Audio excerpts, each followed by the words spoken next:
Hello, everyone, and blessed be. I thought I would do a little video on some different ways to dry herbs. I'm not going to go over all of them, just some little tips that I've discovered as while I've been doing them. Of course, you can use a dehydrator, you can use your oven, you can use your microwave. And if you have tips, please leave them in the comments below. I would love to hear about them. I think we all learn from each other that way. So I went out and did some pickings on my garden. And this is lemon balm. I have a whole bunch of it. And I was going to pop it in my dehydrator, but I already have some carnation flowers in there. So I thought I would show you a couple of different ways. Of course, you want to wash them well. You want to get as much of the liquid off of them as possible. And so you're just going to want to use a towel or a paper towel or something to pat them dry. Let me get this out of the way so you can actually see what I'm doing. However you want to give them a good dry, but definitely shake them off because oftentimes there's little buddies hanging out. I do also look at the back of the leaves. Sometimes there are little friends hiding there, and I did find look like a spider egg nest or sac on the back of one of them. I'm not completely sure, but I got rid of it, so I'm not going to dry those. Lemon balm is great in anti-anxiety teas or spells. I like to go with what the medicinal property is of something. I think that's a very natural property of something and go from there. I do make an anxiety tea for somebody I know. And then you can decide if you're using it just for magical properties. Probably a little bit of yellowing on there is not going to matter. If you're going to use it for consumption, you're going to make your own decision on which ones you want to keep and which ones you don't. If you pull some off just because of a little bit of yellowing, because you're going to make tea or something, you can always save it for magical uses. But again, I'm very limited on space, and I do love to hang my herbs to dry, so I got those little tiny pitcher hooks that have the itty bitty little nail that makes a very small hole, and I hang some of those on there. Of course, I only have so much wall space, but another thing you can do is you can get these binder clips, and you can actually just clip the herb to it and hang it on there and let it dry. You can wrap the herbs in our wonderful twisty ties or rubber band. I just strongly suggest you find some way of identifying what it is you're hanging. This one has some from a poinsettia as well, but you know, even those of us who are pretty sure we know what we're doing, when some of these dry, a lot of them look a lot alike, and then you'll find yourself trying to figure out what exactly you did dry. I have some dried rosemary here, again just tied with a rubber band, and it's got a little bit of give right here where it was on one of those hooks. And sometimes I just stick them in a vase depending on what they are and let them dry. Now these roses were well beyond the pretty rose time of their life when they were dried, but you know what, those can come in handy too.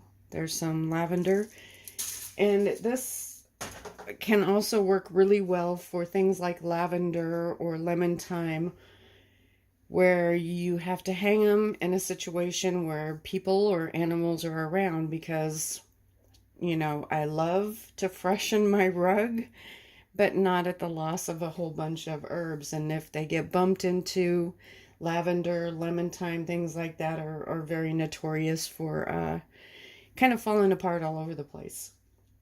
So I'm going to skip this for a hot second.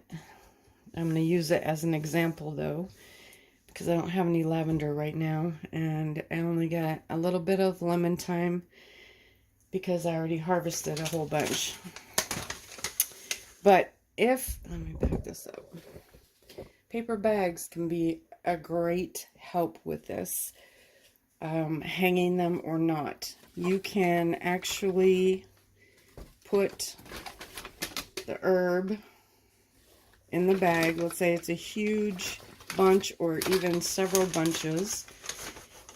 So you put it in the bag, you have part of the stem sticking out, and then use whatever you have, a food clip or something like that, to hold it, so if they do get bashed around, they're going to fall inside here. Suggest poking holes, not huge holes, but poking a lot of holes around it so that the air can circulate inside. I do that a lot. Like I said, I just run out of space sometimes. Also, you can do it this way,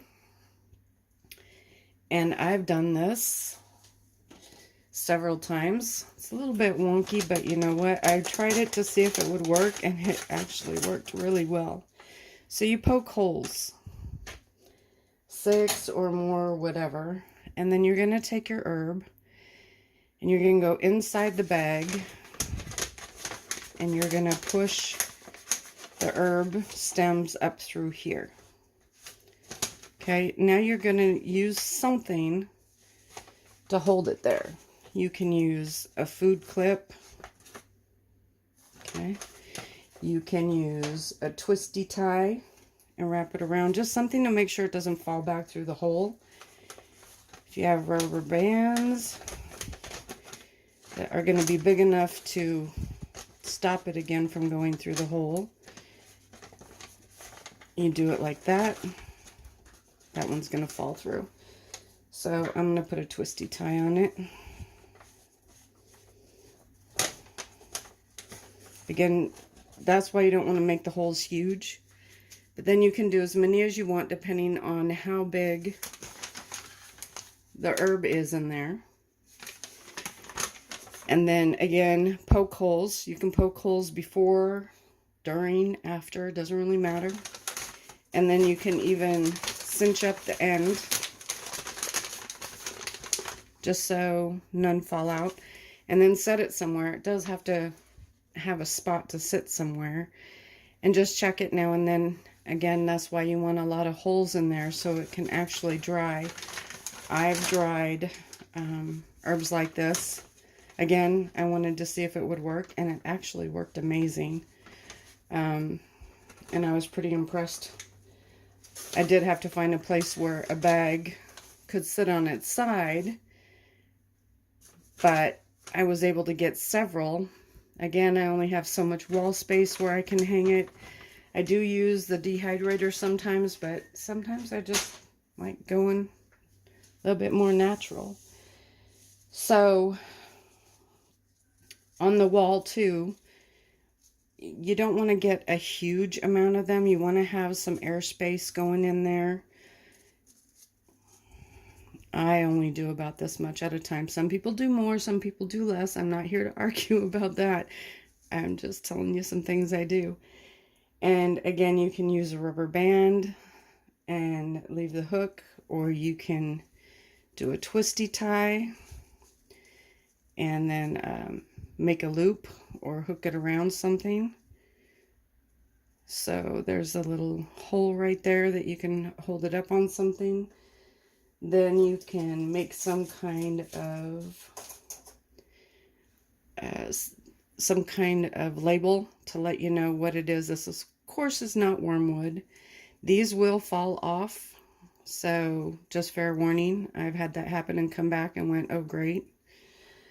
But you can put a tag on here. You can take a label and pinch it in half so that it sticks to this, and then you can write on there. You can use a color coding system if you do the same type of herbs. You can, if you can find these colored things, you can put, you can use string, you can use jute, you can use yarn in a certain color, as long as you are going to remember what it is you just dried. But, so here's some dried lavender. And again, watch, it won't do it now. Yeah, I don't know if you see it, but if it gets hit, it bounces all over the place. And even things like rosemary. This is my dried wormwood, which is also why it is what it is. And I had tied the twisty tie around it, and I made a little loop, and it hung up and it dried. And luckily I still have it all. So for small spaces, even if you have big spaces and you just have a lot, there are many different ways to do it. Some people swear by using the oven. Some people swear by using a microwave. You do whatever floats your boat. I'm not here to argue the best method. I just wanted to show you some alternate ways. And I'm going to get this out of the way because I have one other thing to show you that is not related. And I'm going to sneak behind the camera. So we've been talking, or I've been talking about using things that most people wouldn't think about maybe to use. And here's a sparkling cider bottle. We had this at our, what I call our family bunny day. We don't do Easter, but I was thinking about what I wanted to do with this bottle. It had a really good lid to it. It wasn't the pop-off kind, it was a screw kind. And then I started noticing all this. I know it's colored, but it's a very pretty gold. And some of it started coming off really easily. So what did I do? Yes, indeed. I'm saving it. It's gorgeous. I mean, it would be great in offerings to deities. You could actually wrap it around a wire poppet to decorate it. I did have problems with some of the parts that had a lot of this glue, and those parts that I peeled off came out really, really sticky.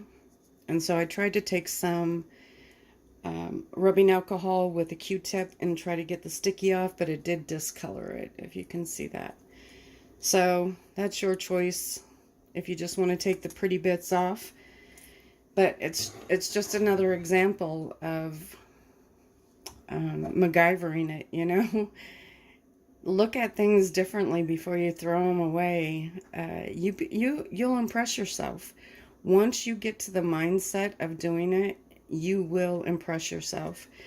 And it's exciting. And then you kind of get this rush of, wow, I almost threw that away. And now I have insert whatever here. And I'm going to have some fun with that. I think it's amazing. It's beautiful.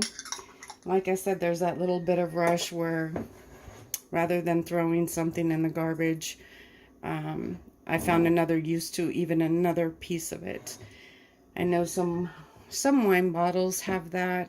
Again, this is just sparkling cider, but I wanted to share that as well. So I hope you're having a great day, and I hope you enjoyed the tips. If you liked the video, please give it a thumbs up. If you haven't yet, click subscribe and that little bell so that you get notified when I upload another video. Thanks. Blessed be.